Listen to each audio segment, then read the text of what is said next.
Assalamualaikum warahmatullahi wabarakatuh. Perkenalkan, kami dari kelompok 6.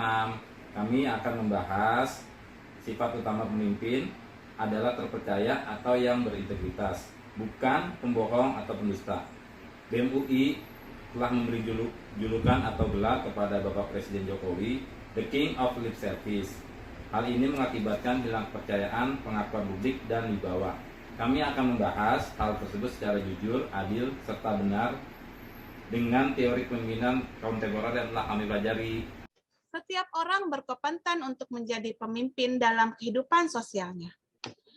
Seorang pemimpin yang baik membutuhkan syarat khusus, seperti memiliki kompetensi, kekuatan karakter, dan iman, serta kemampuan interpersonal yang baik.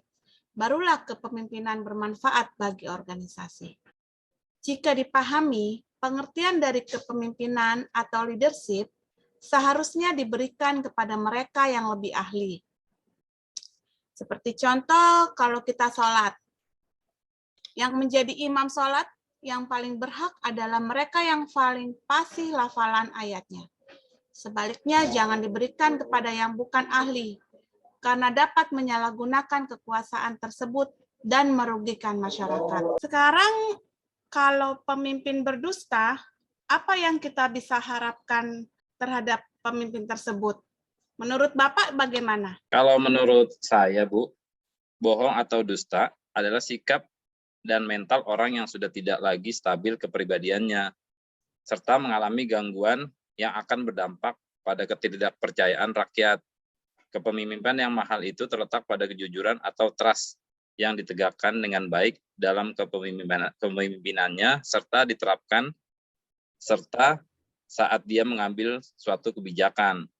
Implikasinya, pada saat seorang pemimpin sudah berbohong, maka akan timbul masalah-masalah yang semakin rumit. Contohnya, suatu kebohongan dilakukan untuk menutupi kebohongannya yang sebelumnya. Tentu hal itu berkaitan juga untuk menutupi kelemahan dirinya. Jika berbohong sebagai bentuk dari ketakutan, karena pada dasarnya secara lahiriah, manusia cenderung ingin berbuat jujur. Maka tak kala dia berbohong, sungguhnya dia sedang berkelahi dengan hawa nafsunya sendiri. Lalu kalau terkait dengan ini, penjelasan dari Ibu seperti apa, Bu? Kalau kita berbuat bohong, kita hidupnya jadi tidak tenang, kalau menurut saya. Karena kebohongan itu telah menghantui dirinya. Akibatnya dia menjadi gelisah, tidak menentu. Terus pola kebohongan menunjukkan kepribadian yang pecah. Ini adalah bahaya, sebab dengan apapun, dengan cara apapun dia berusaha untuk tampil membangun citra positif, namun rakyat sudah mencap sebagai pendusta. Akibatnya terus dirongrong musuh-musuhnya. Terus implikasi dari perilaku bohong akan membuat cepat atau lambat kepemimpinannya akan jatuh. Inilah sebagai akibat dari kebohongan yang dilakukan secara perlahan. Namun, pasti akan mengalami kehancuran. Pak, kemarin baru-baru ini BEM UI mengkritik Jokowi. Bapak udah lihat belum di akun Instagramnya? @BEM UI Official, mereka mengunggah foto Presiden Jokowi dengan mengeditnya menggunakan mahkota di kepalanya. Oh iya, sudah Bu.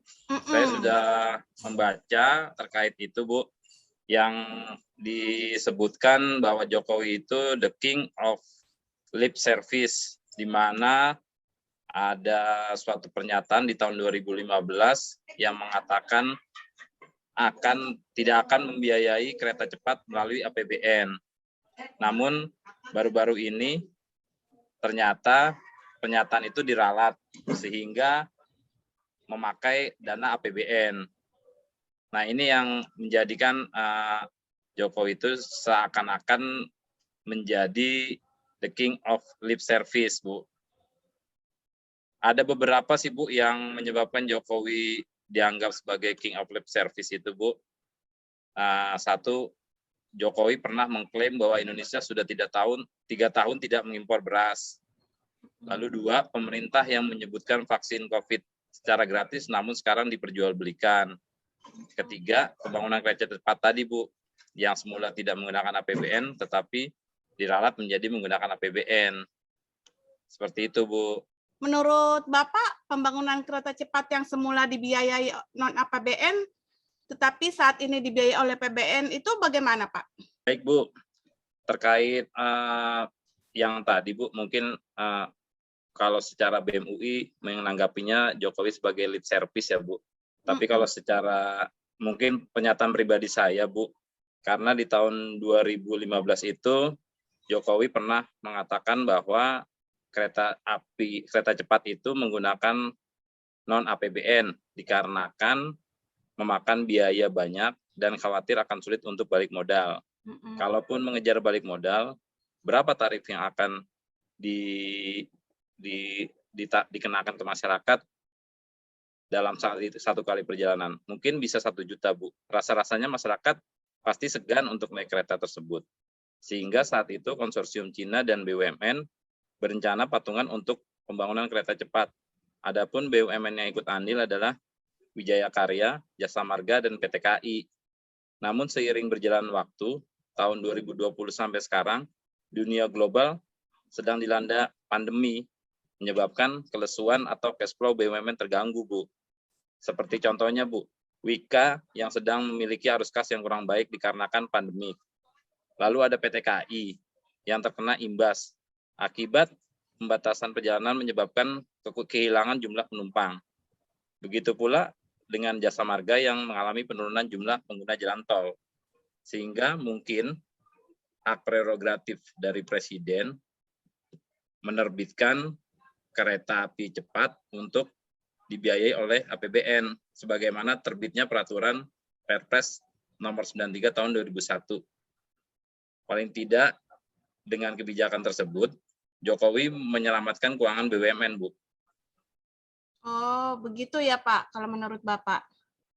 Iya, sementara sih seperti itu, Bu. Tapi mungkin ke depannya kalau seandainya pun dianggarkan oleh APBN, sebaiknya sih pemerintah harusnya melakukan audit terlebih dahulu, Bu. Audit itu oleh BPK agar semua transparan, mulai dari proses awal perencanaan, penganggaran, dan proses penentuan harga dan efisien anggaran sampai nanti operasionalnya, Bu. Iya. Kita sampai ke tahap kesimpulan, Bu. Mungkin dari Bu Devi akan mencoba menyimpulkan pembahasan kita materi ini, Bu. Coba, Bu. Jadi kalau menurut saya, kesimpulannya itu kalau kita menjadi seorang pemimpin, yang itu kita harus mempunyai trust dan dapat dipercaya oleh rakyat dan masyarakat. Terbukti pada keputusan dan kebijakan yang telah dibuat lebih berpihak kepada rakyat, karena rakyat telah menitipkan aspirasinya kepada pemimpin. Karena itu, pemimpin harus jaga amanah yang telah diberikan oleh rakyat. Jagalah perasaan rakyat dan masyarakatmu, wahai pemimpin yang punya trust. Dan mungkin ini juga, Bu, terkait julukan King Lip of Service itu, Bu. Mungkin itu menurut hemat saya juga, Bu. Serangan BEM UI itu bukan ke personal Presiden Jokowi sebenarnya, Bu. Mungkin lebih ke jabatan sebagai presiden, Bu. Jadi kritikan sebagai jabatan presiden, Bu. Seperti itu, Bu. Iya. Pembahasan materi UTS dengan judul kepemimpinan yang memiliki trust dan terintegrasi bersama saya Dwi Nugroho dan Ibu Devi Azmareta. Mohon kepada teman-teman untuk dapat mensubscribe dan like channel kami agar channel itu terus berkembang, ya, Bu. Amin. Ya. Wassalamualaikum warahmatullahi wabarakatuh.